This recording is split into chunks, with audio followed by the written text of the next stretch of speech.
ఇప్పుడు తెలంగాణ విషయానికి వస్తే తెలంగాణలో కేసీఆర్ ఒక మాట అన్నారు ఏంటంటే చంద్రబాబు నాయుడు పొత్తు లేకుండా ఉంటే అసలు ఆయన ముఖ్యమంత్రి అయ్యేటోడు కాదు అని చెప్పేసి కూడా రీసెంట్గా ఆయన తన ఫామ్ హౌస్లో కార్యకర్తల మీటింగ్లో చెప్పినారు. అంటే ఎందుకు మళ్ళీ చంద్రబాబు నాయుడు పేరు ఎందుకు ఎత్తడము, లేకపోతే ఏపీలో ఉన్న కూటమి ఇక్కడికి వస్తే తన మనుగడకు కష్టం అన్నట్టు కూడా ఆయన భావించి ఈ రకమైన వ్యాఖ్యలు చేస్తుంటారా అంటే ఏం చెప్తారు సార్? ఇప్పుడు ఇప్పటికే కాంగ్రెస్ పార్టీ అధికారంలో ఉంది ఇక్కడ. మన పార్లమెంట్ ఎన్నికల్లో బీజేపీ అభ్యర్థులు బాగా గెలిచారు.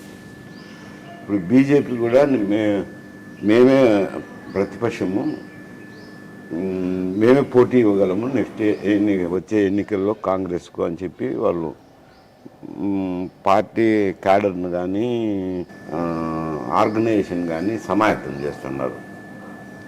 వచ్చే అసెంబ్లీ ఎన్నికలకు వాళ్ళు సొంతం పోటీ చేయాలనేది. తర్వాత ఇక్కడ వచ్చేసరికి బీఆర్ఎస్ ఉంది. బీఆర్ఎస్ రీజనల్ పార్టీ, రెండు నేషనల్ పార్టీస్ అయినాయి. పార్టీ అయినప్పుడు బీఆర్ఎస్ కొంచెం ఇబ్బందికర పరిస్థితులు ఏర్పడుతున్నాయి. ఇక్కడ ఏర్పడినప్పుడు రేపు కూటమి ఏర్పాటు అయింది అనుకోండి, కూటమి కూడా ఇక్కడ కంటెస్ట్ చేస్తే ఏదో ఒక బీజేపీ ఎటు మెయిన్ ప్రతిపక్షంగా ఉంది, వాళ్ళు పూర్తిగా అన్ని సీట్లకు కంటెస్ట్ చేయాలని ఉన్నారు. బీజేపీ ఎన్డీఏ కూటమిలోనే తెలుగుదేశము జనసేన ఉన్నారు. వాళ్ళు కలిసినారనుకోండి, ఇక్కడ బీజేపీతో కలవాల్సిందే కదా, కూటమి అంటే అదే కదా, బీజేపీ తెలుగుదేశము జనసేన అవుతుంది. జనసేన కాకపోతే బీజేపీ వాళ్ళు ఎక్కువ సీట్లు తీసుకుంటారు. కొన్ని సీట్లు అక్కడక్కడ ఎక్కడైతే తెలుగుదేశం పార్టీకి పట్టుందో అక్కడ, జనసేనకు పట్టుంటే అక్కడ కొన్ని సీట్లు అలాట్ చేస్తారు. చేసినప్పుడు ఈ ఓట్లు కూడా కలుస్తాయి కదా బీజేపీ కలిస్తే బీజేపీ కూటమి బలకుంటుంది కాబట్టి ఆ భయం ఉంది ఈయనకు.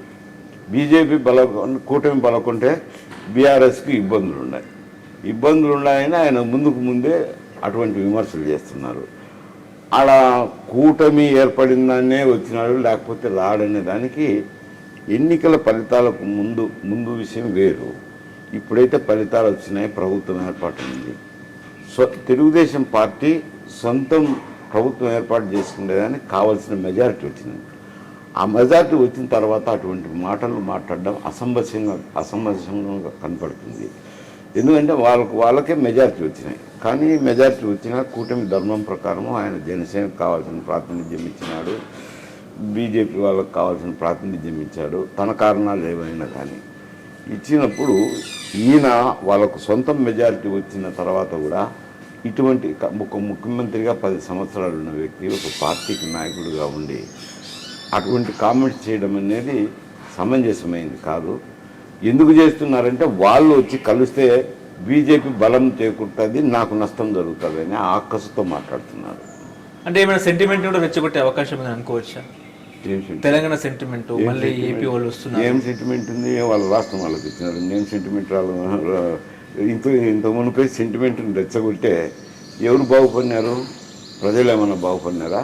ఆయన కుటుంబం బాగుపడింది. అంటే 10 ఏళ్ళు రాజ్యాధికారం వచ్చింది.